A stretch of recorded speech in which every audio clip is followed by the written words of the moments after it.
Good afternoon, everyone. Welcome to our Iowa Autism Learning Community webinar titled Supporting Sleep in Children with ASD, and with our guest speaker, Dr. Kelly Shifsky, brought to you by the University of Iowa Division of Child and Community Health, Child Health Specialty Clinics, and the Regional Autism Assistance Program.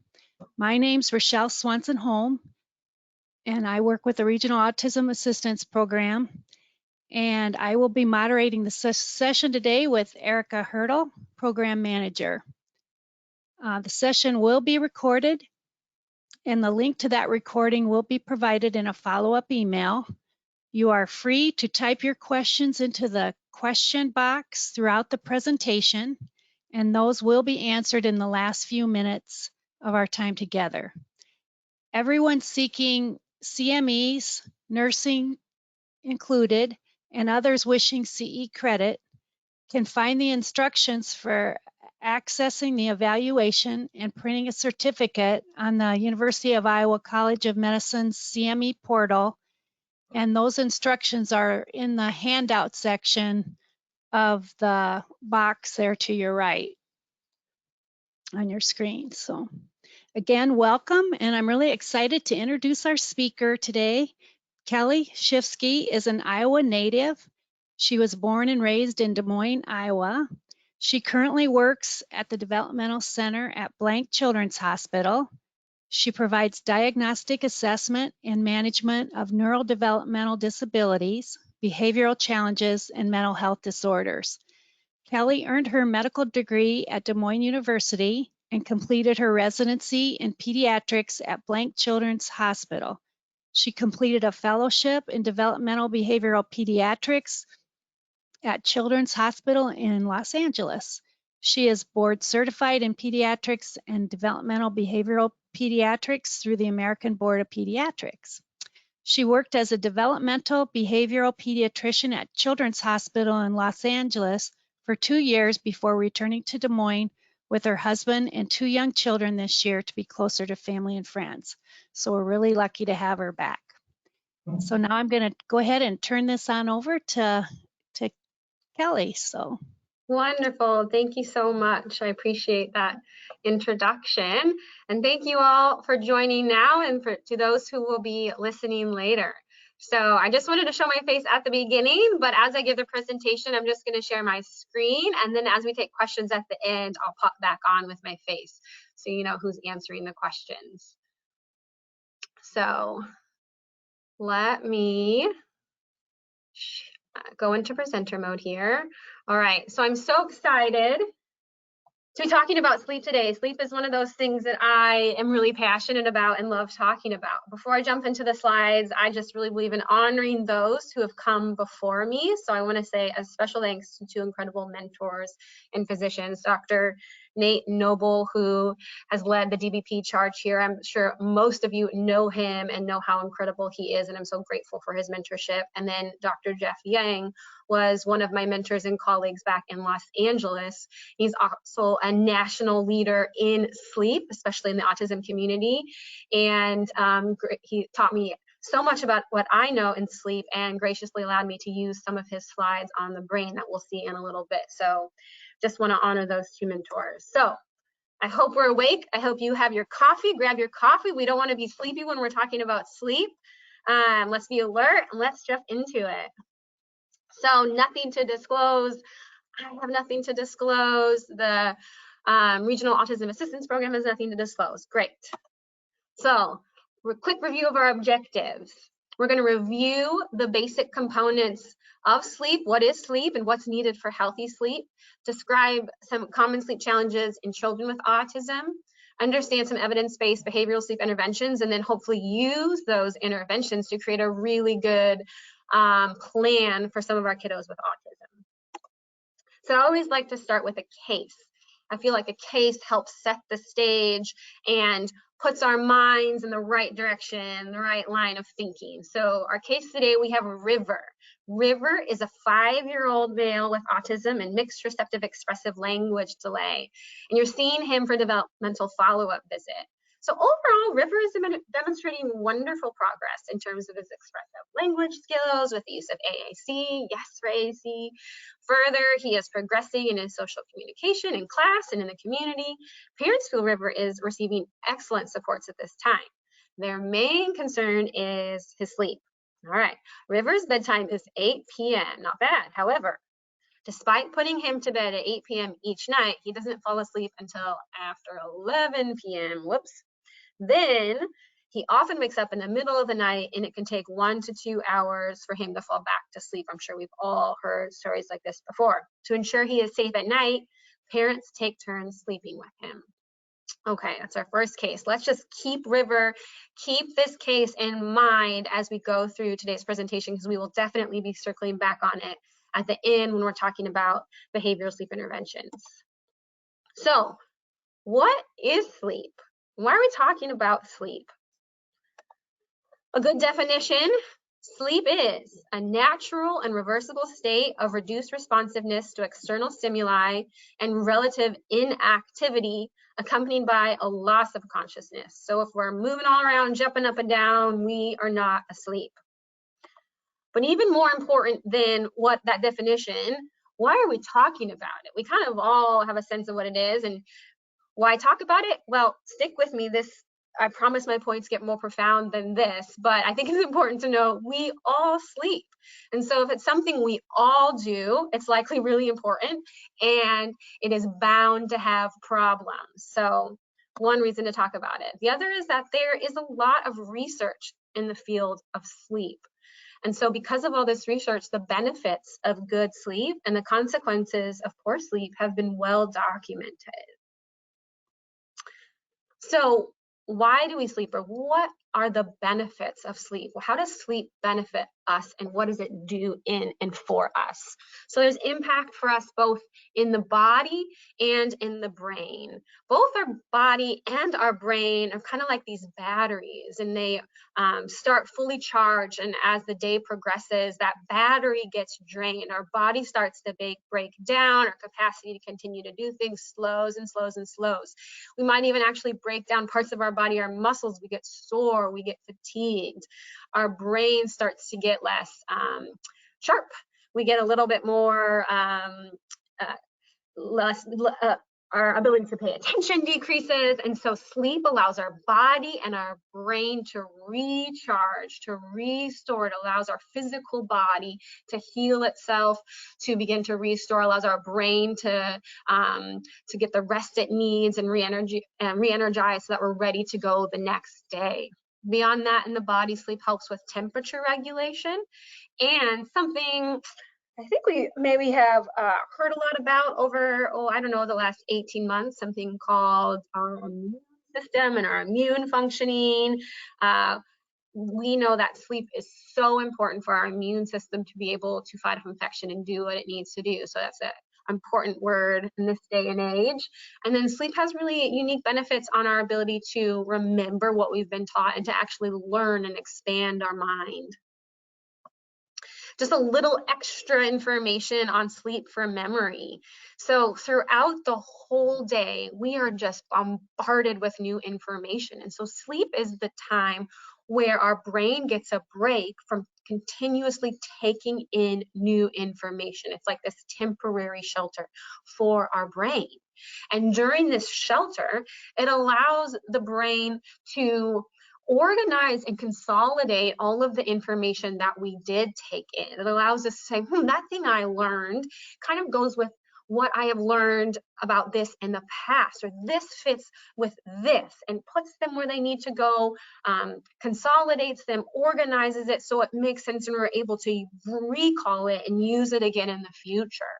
It also allows us to forget the things that we don't need to keep in our mind. So much of what we experience isn't actually important to stay in our minds. The dog barking, that sound we heard out there, we all experience them. Well, we don't need to remember that. And so our brain, when we're sleeping, helps to determine what's important, what to organize, and what to let go of. So Sleep impacts so much of our brain. All of these different parts of our brain are impacted by sleep and really key functions. And so we're going to go through some of these things looking at the brain quickly. We won't spend a ton of time on this because I want to get to the really practical and functional stuff, but I always like to set a good stage for why it's so important to talk about sleep. So alertness, and we see this, the impact on the frontal lobe and the thalamus. And we all know this anecdotally and experientially, that when we get a good amount of sleep, we're alert. And when we don't get sleep, then we are drowsy. We are not as alert when we're doing things. When we're at school, we're not as alert. If we're driving in the car, we're not as alert. So sleep is critical for that arousal, that alertness that is needed throughout the day. This is a big one. This is a big one for our kids with autism, right? Sensory processing, and this is through several parts of the brain, the frontal lobe, the thalamus, the amygdala, and the cerebellum. We receive so much sensory input throughout the day, and when we've received good sleep, then those parts of the brain are functioning well, and we have a greater capacity to take in all of that sensory information and to synthesize it and process it. When we get poor sleep and when those parts of the brain are impacted, then our ability to manage, to handle and process all of that sensory input is much less. And we can be much more dysregulated by all the various sensory information and all the sensory stimuli that we experience throughout the day. Similarly with emotional processing, we see this impact on the cingulate gyrus, the thalamus, and the amygdala. Whenever we think about emotions, we always hear amygdala, right? That pops up. And so I always say that each person has a certain level of emotional capacity. And when that individual person is well rested, they had a good amount of sleep, then they are their best self and they're best able to handle things that impact them emotionally, things that maybe changes, maybe something that they didn't like to hear, something didn't go well. When we are well rested, we have a better chance of handling that, moving on from that, pushing that aside, brushing our shoulders off and going on. But when we are fatigued, that capacity shrinks and becomes much, much, much smaller. And so when there's changes that occur, things that happen that we don't like, we are going to become more dysregulated, and those emotions and our emotions are going to be greatly impacted. All right, and we already talked a little bit about this, memory and learning, but on our frontal lobe, cingulate gyrus, and hippocampus, sleep allows us to memorize important information and to progress in our learning. And then finally, executive functioning. This is something that we talk about a lot, and I know is really important, especially for providers and for parents alike, right? This is when we think of executive functioning, we often think of the frontal lobe, but it's actually all these different places, the cingulate gyrus, the thalamus, amygdala, hippocampus, and cerebellum, and they're all impacted by sleep. And so when we get good sleep, these parts of our brain are working well, and we're able to do things like focus on what is important and not focus on extraneous information and what's not important. We're able to think before we act. We're able to have self-control. All these things fall under executive functioning, and we're able to do these better when we've had good sleep, and these are much more difficult when we haven't had good sleep. Continuing on, here's just another list of the consequences of poor sleep. Some of them we've touched on a little bit, but we'll quickly go through this list. So obviously when we've had poor sleep, we're fatigued and we're sleepy. We, under executive functioning again, we have a hard time paying attention and we're more impulsive. So rather than thinking than acting, we find ourselves acting and thinking later. It's harder for us to be organized in our mind, and so we can have difficulty knowing where to start. What do I do next? What's the next step? And that can be frustrating. When we're not sleeping well at night, our sleep can become erratic. And so we might be sleeping during the day rather than sleeping at night, or we might be trying to sleep in order to make up for us staying up super late. And that can impact our school day, right? So there's poor school attendance and tardiness. And our older kids, that impulsivity and that self-control come into play. And so there's increased risk taking and increase in accidental injuries. We can have worsening of mental health conditions, especially anxiety and depression when we're fatigued and we're not getting the sleep that we want and our body needs. We can have mood dysregulation. When we're frustrated, we can resort to aggression more than we maybe would otherwise. We just aren't progressing and in fact potentially failing in school. And we know that poor sleep has impact on our overall health, and that's seen most often through obesity. All right. So another point, why I talk about sleep, and this is one of the main points for our chat today, right, is that sleep is a known challenge for many children with autism.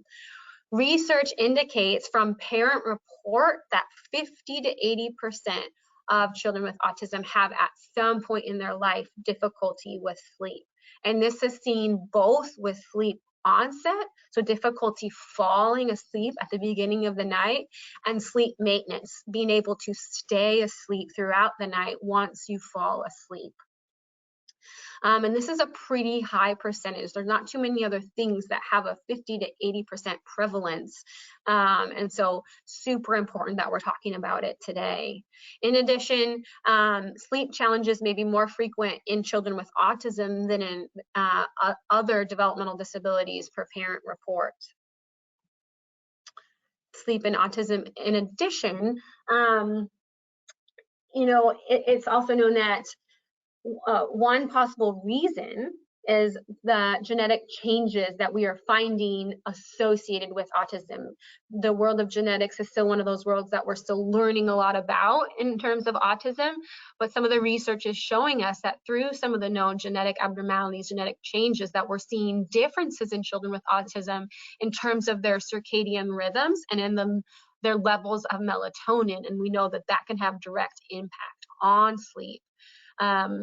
Further, sleep challenges at times can be one of the first problems talked about by parents of children with autism, and often seen before other social challenges, often in retrospect, if you go back and ask a lot of parents, report early sleep concerns in kiddos who end up with an autism diagnosis.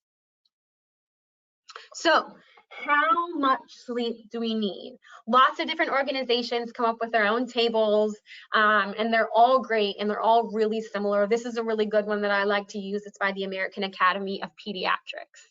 And you can see it's broken down by age group and how much sleep is needed for that age group. So this is wonderful. If I'm honest, I'm not going to memorize this. So I like to boil things down to what is a really practical way to remember this, to be able to distill this information to friends and to family members. And so I'm most often working with kids in families from that toddler to early school age. And so 2 to 5, 2 to 6 are who I'm most often talking to. And so what I say is, okay, in that range, what's my ballpark? And so I'm thinking double digits. If I'm talking with a parent and their kid is getting double digits amount of sleep at night, we're probably doing pretty good. If we are not close to double digits, then we're probably not getting enough sleep. And so taking a deeper dive into that area is probably going to be beneficial. Okay, take a pause. That was the background. And for some of you, that might have been review. I just like to lay that foundation so we know why it's so important that we're talking about sleep and why it's so important we're talking about sleep in children with autism. So now we're going to move on to how do we talk about sleep challenges, how do we categorize them, and how do we come up with really good interventions to help children with sleep. And so there's many different books, blogs, articles, experts that talk about this, and honestly, we're all kind of talking about the same thing. There's not necessarily anything radically new under the sun. It's how you choose to organize it and dispense that information. And so I like to be hyper practical when I talk about things, because that's how it makes sense in my mind, and that's how it's going to best translate to how I talk about things with families and how I come up with the right plan to use for that family and for that specific child. So you are getting the Kelly Shifsky version of how I think about sleep in children with autism. For many of you, this may be a review from some of these things that you've heard. From some of you, this might be new. I hope at least that the way I break it down can be a really practical tool for you in your home or in your clinic setting. So what do I need to sleep? I look at two big umbrellas. In order to sleep, we have to have the habit. Sleep more than anything else is a habit, truly. And like all other habits, we can have really good habits and we can have really poor habits. And the thing about a habit is it's going to continue. That's the definition. It's going to continue. And so in order to stop a bad habit, we have to break it down and build it back up with a healthy habit. And so sleep is a habit. And then we have to have the capacity, and we'll go through these in much more detail. But just another point about this is when we go through the habit, you'll notice that these are really things that you can do, the family caregiver can do to help the child to have the right environment and the right setup. Externally, and then the capacity is really things that you're still doing, but ultimately to build up within the child so that they can have successful sleep. So when these come together, habit and the capacity, then we have successful sleep. So what do I need to sleep? What is involved in creating a good sleep habit? These are the 4 points, the 4 things that I think about. We need a good daily schedule, a sleep schedule, a bedtime routine, and a good association of bed plus sleep, or another way of saying it is bed equals sleep. And we'll definitely go through these in more detail. All right. So we need a good daily schedule, right? This is a good graphic from the CDC. And why is a good daily schedule important? A daily schedule creates rhythms and expectation so that when we have this daily schedule, our child knows, we know what is coming next. We begin to anticipate. Not only do we begin to anticipate, but our body actually begins to anticipate what is coming next and can prepare us for that next thing. That's why we have the habit of eating 3 meals a day and why your stomach starts to become hungry before that next meal. It's not only something you do, but your body's anticipating and ready for that next part of your daily schedule. All good preschool schools have visual daily schedules because not only do they keep the day going, but it helps the kids know what's expected of them and what is coming next so they can feel successful. So a really good daily schedule is a good foundation. It's a good laying the groundwork for what's going to be happening later on in the night and in the evening, right? So I like this graphic because they provide an example of a good daily schedule and then they can give you a blank one because we know everybody's different. And so for families that you have that maybe aren't yet in preschool or that are only there for a few hours a day and are spending a lot of time at home, this is something you can use and encourage the family to create a daily schedule. And I don't like to think of schedules in terms of like a rigid schedule where we're talking about minute by minute, but really about rhythms because our body and our mind work through rhythms. And so kind of we get up, we eat breakfast, we go do an outing, we come back, we have snack, we have free play, we eat lunch, we nap. So there's flexibility in there. We might not go to the same place every day. We might not play with the same toy every day, but there's a rhythm built in that I get used to and my body can expect. So we need a really good daily schedule in order to create a healthy sleep habit. Building off of that is we need a healthy sleep schedule. And this is really simple. This to me is just one thing, and it's what time do we go to sleep? We should be going to sleep at the same time, close to the same time each night. We know from research that we can manage about 1 hour of change from night to night. So if a family tells me that they have a range where my child falls asleep between 7, let's say 7 and 8 p.m. each night, it's probably going to work. You're likely going to be able to maintain a habit and a routine with up to a 1 hour range for your sleep schedule. Beyond that, and it's not really a schedule and you're not really going to be able to build a habit around it. Just another note, I and making myself the bearer of bad news that will fall on that sword. I hate to tell you, but if you are staying up on the weekends more than 1 hour past your weeknight bedtime, that can be really difficult for your body to readjust come Monday again, right? So if your weeknight bedtime is 8:30 and you are staying up till midnight, 1 o'clock on the weekends because it's the weekend and we want to have fun, then it's going to be hard for you. It's going to be hard for your child to bounce back on Monday to that desired weeknight bedtime. I know what you're thinking. You may be able to do that just fine, or you may have a child, or you may have a friend who can do that, and it's no big deal. And my response to that is, you're absolutely right.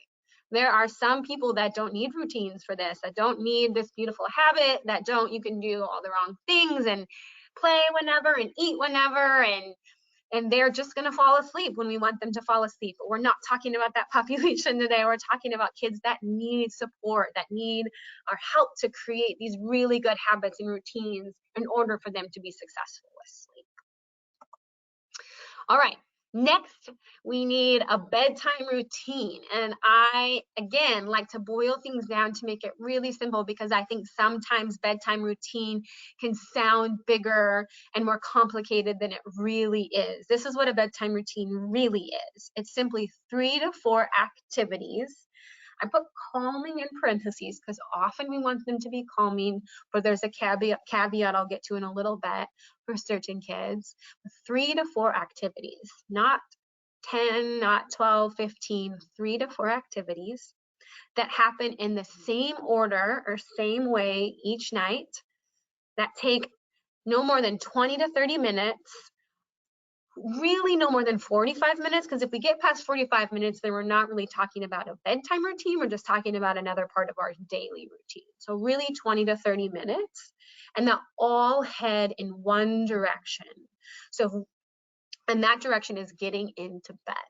So if we do these 3 to 4 activities in the same way every night, and then we go outside and play, we do these 3 to 4 activities, and then we go watch a show, and then we do these activities and go talk to our one of our family members, then they're not really a bedtime routine. They're a routine and can still be a helpful routine, but they're not really a bedtime routine, because they should all head towards getting into bed. This is an example of the bedtime routine in our house. Yours does not have to look anything like this. The families that I see, I do not tell them that theirs has to look anything like this, but this is just an example.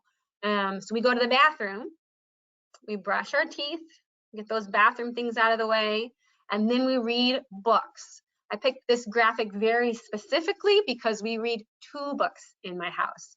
If I don't limit it to 2, then 3 becomes 4, becomes 10, becomes 12, and it never ends. So we read 2 books, and then we sing songs. And again, picked this graphic for a reason. There are 2 musical notes. We sing 2 songs every night. If I don't limit it to 2, then pretty soon I'm singing the full soundtrack to Frozen. And so this is our bedtime routine, and we stick to this each night. There's one thing you might be noticing that I left off of this list, and that is bath time. Bath time or shower time is something that we do most nights, but we don't do it every night. For example, Friday night, we don't take baths because we're going to get stinky again Saturday morning with sports, and so we don't worry about it. Or if we're out late with friends or with grandma and grandpa and we don't make it home in time, then baths might be something we skip that night. So we have chosen, and I often recommend, not always, but if for the bedtime routine, that's something that can be done every night. And I also think about it being done no matter where we are. And so you see, these things are all transferable to any environment. I can bring books, I bring their toothpaste, and we can maintain this bedtime routine whether we're staying the night at grandma and grandpa's house, or we're going on vacation, or we're in a different location. I can still maintain this bedtime routine, which can be really important. And then finally, association, bed plus sleep. And what this means is my body and my mind make the association that once I get into bed, I then within several minutes fall asleep.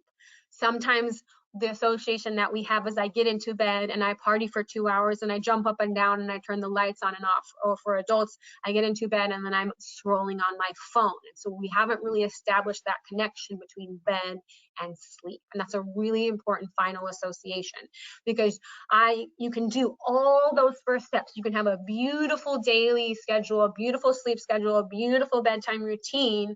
But if you don't associate bed plus sleep, then you're going to get into bed at the right time and you're going to be up for several hours.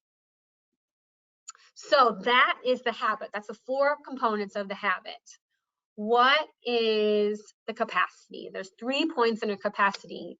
There's fatigue, sleep drive. There's the feeling that I need to feel safe, calm, and have the right amount of stimulation. And then I need to have the ability to self-soothe. So fatigue, sleep drive, this one seems kind of straightforward, but I think it's an important one. We need to be tired when we are put into bed. So we either need to have been awake for enough hours when we try to go to sleep, or we need to have paired the amount of hours we've been awake with an appropriate or a high enough level of activity or intervention, so that when we go to bed, our body is actually fatigued and we're tired and we will be successful in falling asleep. We need to have the right feeling. So we know that we need to feel safe in order to fall asleep. If we are feeling unsafe, then cortisol is going to be surging through our body. Our mind is going to be in fight or flight. And the last thing we're going to be able to do is feel or that we're going to be able to turn that off and fall asleep. We might feel safe, but that's different than feeling calm in our body. And so some kids might have more difficulty feeling calm in their muscles and their joints and their mind, and being able to kind of turn that off, calm down, lay down, and fall asleep. And then we need the right sensory environment. We need the right level of stimulation. Some kids need a lot of calm, needs to be really quiet, it needs less chaos, clutter, dark. Conversely, some kids, if it's too much of that, then their body hasn't gotten the right amount of stimulation that they need in order to then eventually sit and lay. So they may need a burst of some type of sensory input in order to feel calm, regulated, and able to go to sleep. So we need the right feeling, safety, calm, and the right stimulating environment for that child. And then finally, under the capacity, we need the ability to self-soothe. And it means I am the one who puts myself to sleep. I don't need anyone else to help me to do that. And this is the same thing we talk about in babies, right? Where we're told to put them down in their crib, sleepy but awake. And that gives them the space to be able to put themselves to sleep. Kids and adults are the same. We need to have that ability. Our children need to have that ability to self-soothe. Otherwise, what happens is we are with them, a caregiver is with them, a parent is with them to help them to do that self-soothing. All right, so those are the main points. So let's get more specific, because today we're talking about children with autism. And so why may children with autism experience sleep challenges under the habit and under the capacity? So we're going to go through this again and just give some ideas. I think we could give really long lists under all of them, but I think it's important that we're thinking along these lines. And these are some of the things that I think about with my families. So in terms of creating a daily schedule, what sets the foundation, right? There's 2 sides of the coin. Some of the kids we see are even more dysregulated by a lack of rhythm or by not having a schedule. Then it's really hard for them to feel calm, to feel like they can plan what's coming next. And so they might be more easily dysregulated by not having a schedule as compared to other kids their age. Conversely, I have a lot of kiddos that love a schedule and have a really beautiful daily routine and daily schedule, but it can be rigid about that daily routine and daily schedule. And so if there's changes made to that routine, then that can be disruptive to their entire day and have a downstream effect. And so really the goal is a balance between the two. And that's why I like the term rhythm. It's because we want routine, we want schedule, because it helps kids feel safe and anticipate what's coming next. But we also want to build in opportunity for small changes so that we can work on building a child's capacity to manage when things don't go exactly according to their plan. Because really having a consistent sleep schedule, a consistent bedtime, and your ability to maintain that is going to be determined by how you've done with your daily schedule. And so if you are still dysregulated by something during your day, then it's going to be hard for you to maintain that bedtime, that sleep schedule. Bedtime routine. So I talked about my bedtime routine that we do in our house, but I recognize that's for me. And I really needed to think about the kids that I see in the families that I work with and what that child needs. And so I'm often thinking more about the sensory environment and what helps that child to calm. And so their bedtime routine may look completely different. I know I said we don't do bath, but maybe theirs needs to be a bath. Maybe yours needs to include a bath. If that's one of the most calming things that helps them to relax and helps them to feel regulated, then maybe you prioritize building that into the bedtime routine. You may need to have deep pressure and massage every night. And then it can be something like books for singing. Conversely, I talked about other kiddos that actually need a little bit more of like proprioceptive or input into their joints in order for their body to be calm. So maybe they need to do some type of heavy pushing or lifting, and then they're going to be able to sit down and read books and then eventually lay down and fall asleep. So I think it's important that we're thinking about the individual child and what their body needs in order to have a good bedtime routine, because my bedtime routine may not be successful for them. The association of bed and sleep. So we know that sleep challenges can be seen early in kids with autism. And so this association may not have been made early, and something that we're still working on. We also know that families are often in survival mode, and I get this, and I've been there myself. And so you continue what's working because everyone just needs to sleep. And so kids may begin to fall asleep wherever it is they're most successful in falling asleep. So sometimes kids are falling asleep on the couch, or falling asleep on the floor, or falling asleep in someone else's bed, and then parents transfer them to their own bed. Well, they might be successfully falling asleep, but when they fall asleep in another location, and they're not really associating yet bed with sleep. And then all kids are smart, and they want our attention. And so some kids know that if I get into bed and I party for 2 hours, and that's 2 hours of undivided parental attention. And so that external reward is enough to continue that lack of association between bed and falling asleep. What challenges may kids with autism experience under the capacity?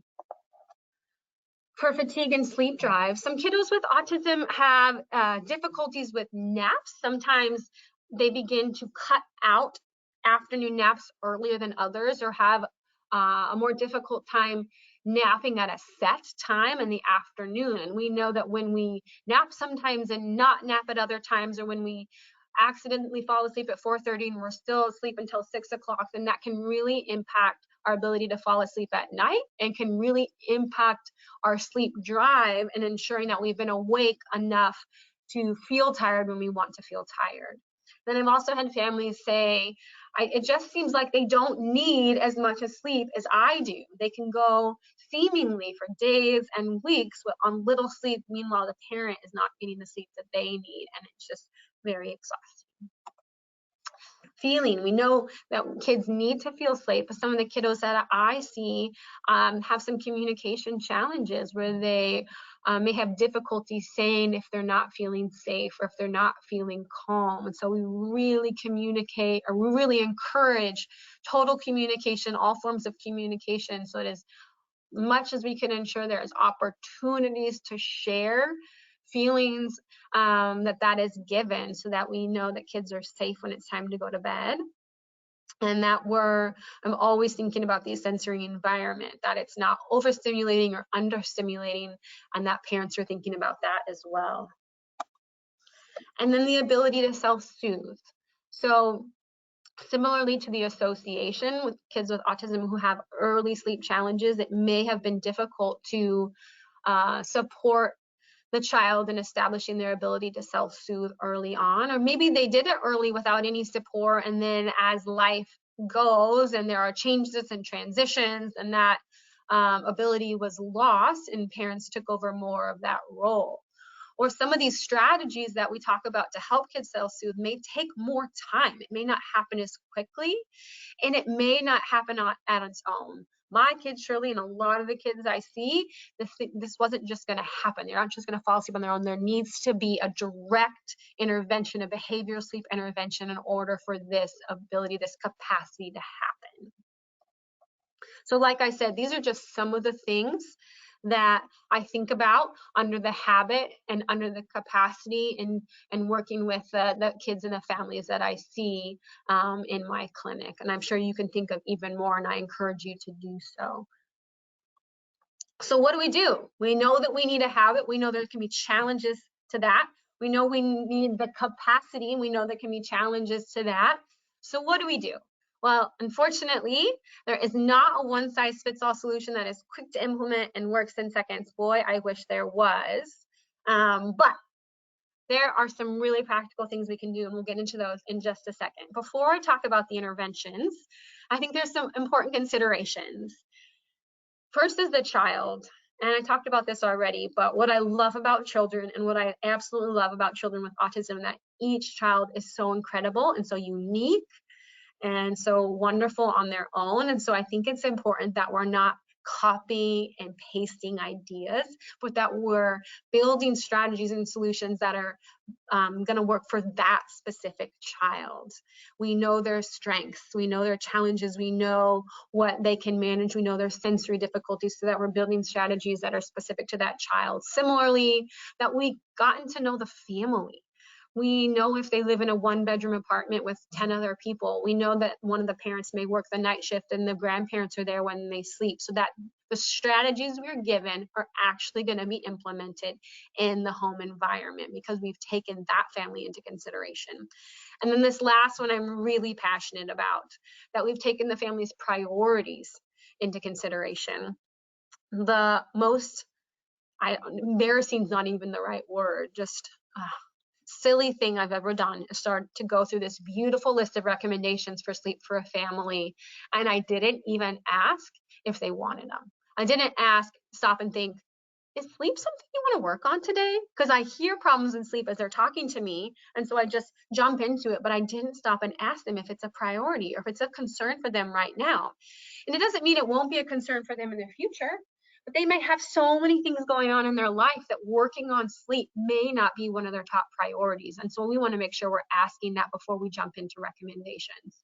This is important to me because I remember when I was in residency, I had my oldest son, and I was working 24-hour shifts and the NICU and the PICU, and so it was not a priority. In fact, I did not want to sleep train my son at that time, because when I came home in the middle of the night, I wanted more than anything to pick him up when he woke up and nurse him and spend that time with him. And I think if someone would have just heard his age and heard that I was still doing that and gone into recommendations, I would not have handled that very professionally, because it wasn't a priority. So I think it's important we take into consideration parents' priorities at that time. And then I think it's also important to talk about expectations. Gosh, in our business, one of the greatest things we get to do is partner with families to instill hope with them, that we believe that progress can be made. We believe in them as parents. We believe in their children, and we believe that they're going to go on to do great things. And so we have hope for them. But I think one of the greatest partners to hope is appropriate expectations, because if we don't give right expectations, then that hope is going to falter and fade quickly when their progress isn't happening just like that. And so I tell parents that this can work, and I can partner with you to help with sleep, but I need you to know two things. I need you to know that it's going to take time. It's not going to happen in a couple nights, and it might not even just be 1 or 2 weeks. It might take several weeks or longer to really take full effect. and it's going to take persistence. Good news, not perfection, but it is going to take persistence. We have to stick with it. Oftentimes parents will say, I've tried that before. And if they haven't given it several weeks, then I say, let's try it again.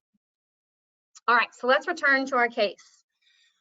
River, he's our 5-year-old with autism. He's absolutely crushing it. He's doing so well, except sleep, right? He's got a bedtime at 8 p.m. and he's not falling asleep until 11 p.m. Then he's waking up in the middle of the night, and so parents are having to sleep with him to make sure that he's asleep and getting some level of sleep. So what are our initial impressions?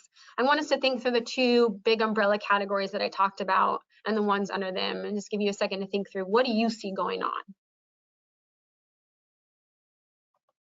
All right. I know you can't answer, but if you had the chance to answer, I would cut you off. And I would say, I actually know what you're thinking, because you're all really bright parents, you're really bright clinicians, and so we're all trained to ask for what? More information, and I support you. We don't have all the information, right? And I think it's important to get more information, because there's certain things that weren't in this case that I think could be a priori, or first things that could be addressed before we get to even more complex behavioral interventions. And so things that I didn't provide do they have a good daily schedule? Do they have a consistent bedtime? Do they have a bedtime routine that they're doing with River each night? Because if those things aren't happening, then those things we can go back and do those first before we try a more complicated intervention that's going to take more time and more persistence. And so good news, River's parents are doing all of those things. He has a beautiful daily schedule, a bedtime routine that they're doing with him every night, and we already know he's going to bed at 8 o'clock every night.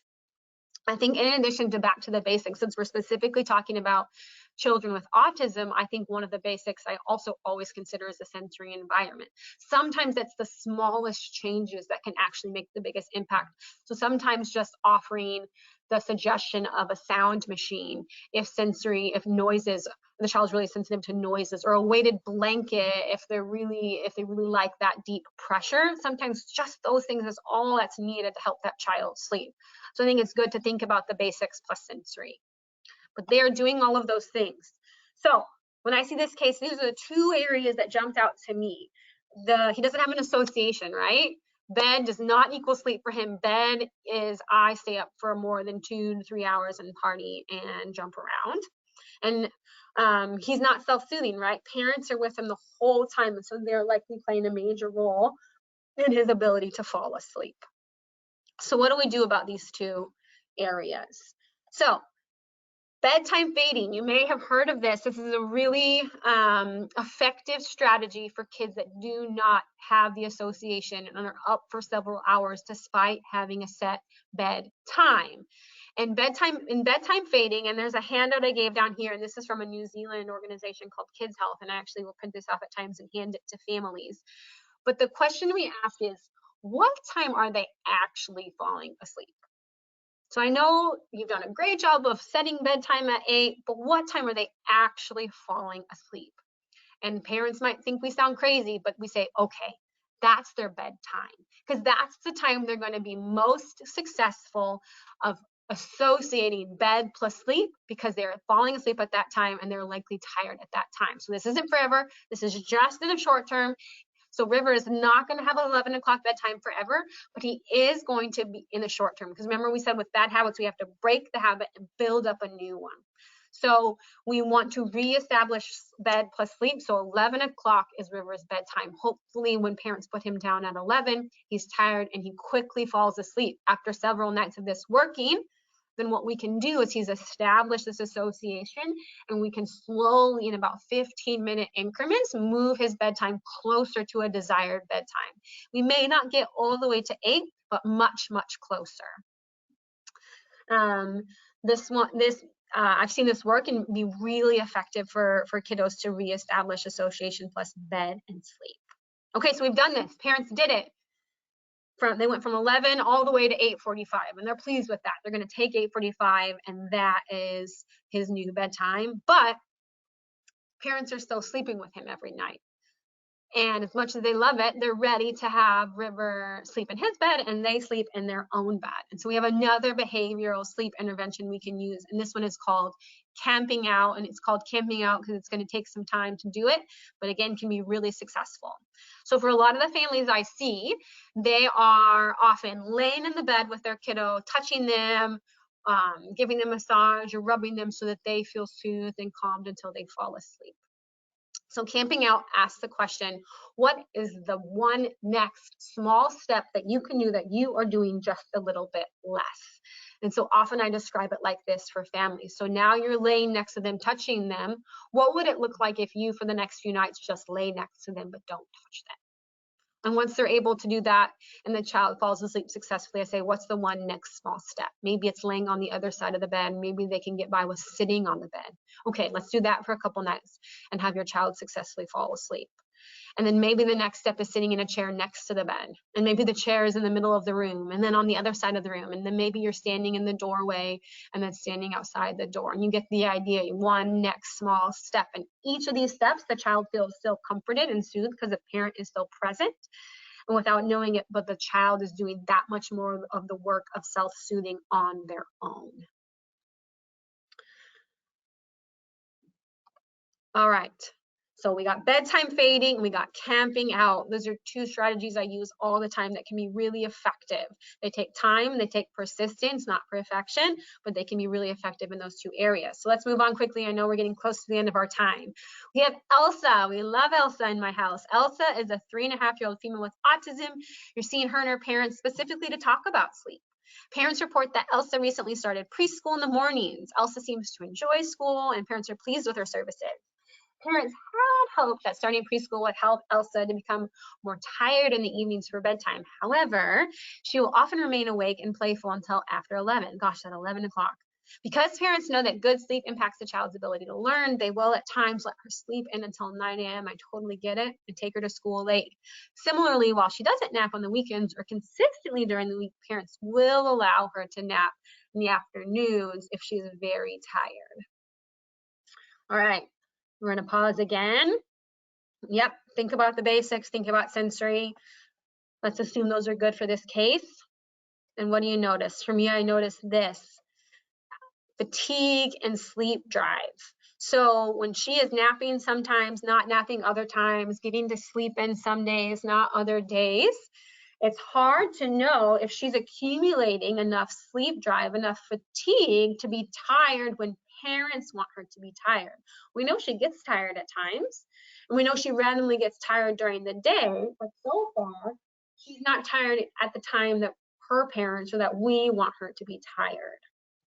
And so this is maybe a crazy saying, but in the short term, when we're talking about behavioral sleep interventions, fatigue is our friend. Fatigue is our friend because in the short term, fatigue is a gift that can be harnessed and used to our advantage. We want kids to be tired and we want them to be tired when we want them to be tired. And so creating a fatigued child will allow us to, again, to break a bad habit, break it down and build it up anew than the way we want it to look. And so 2 ways to ensure that kids are tired when we want them to be tired. And these are the 2 that I consistently recommend. 1, eliminate naps, especially if they're over 3 and especially if it's not happening every day anyways.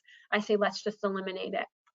Now, caveat, if your kiddo is still pretty little, still close to that 2-year-old, and doing it for the most part, most days, like we're talking about 6 days a week, then I say, okay, let's keep the naps on there, but we're gonna put a really tight range window around it. So your nap range is 1 to 3. Anytime between 1 and 3, you're allowed to nap. Anytime outside of that, no nap. And so yes, that means if you fall asleep at 2:45, you're getting woken up in 15 minutes at 3, because again, we want you to be tired at nighttime when we want you to be tired. And then the second is setting a consistent wake up time. Often I say no later than 8.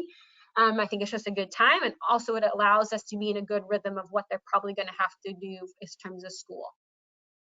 But if we do these 2 things, if we don't allow a kiddo to nap during the day, and regardless of what time they went to bed, yep, even if it's 1 o'clock in the morning, 2 o'clock in the morning, and they're up by 8, then they're going to over time accumulate sleep drive. Their body is not going to continue to be able to fall asleep at 11, 12, 1 o'clock in the morning. They will be fatigued and then fall asleep closer to the time we want them to fall asleep. So fatigue is our friend in the short term to build a new capacity. And then case number 3, and this is really just the case for melatonin. I think about considering melatonin often and early in children with autism. We talked about at the beginning, ongoing research, especially in the field of genetics, is showing that there could be changes in melatonin levels and circadian rhythms in children with autism. And so there may be reasonable to consider early. We may be offsetting inherent deficits or supporting in that way. And so melatonin doesn't have to be a last resort. It can be something that you think about with all the things I've already talked about as an adjunct to support it being that the intervention being even more effective. All right, so I think I'm done. We went over, I'm just leaving you with these last 2 graphics so they stick in your mind and help to build an algorithm in your mind of what to think about when you're with a family who's reporting sleep difficulties in their child, especially their child with autism. So I talked a lot. What questions do you have for me?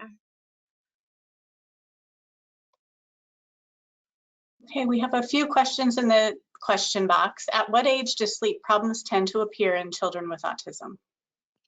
Yeah, it's a great question, and we kind of touched that on that at the beginning, but it often can be seen really early.